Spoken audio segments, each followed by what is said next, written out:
Hey guys, today I'm going to show you a couple of examples to use Wave's harmony. Let's listen to the vocals we have. You give me love. Ooh.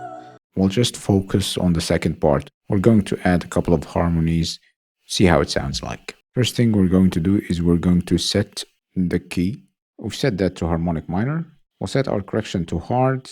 We'll set our source to -1, slightly out. We'll set our harmony to -3. We're going to do a third and do it maybe a little bit to the left. And we're ready to listen to it. I think actually I'm going to change this to minor pentatonic. And let's listen to it. You give me love. Ooh.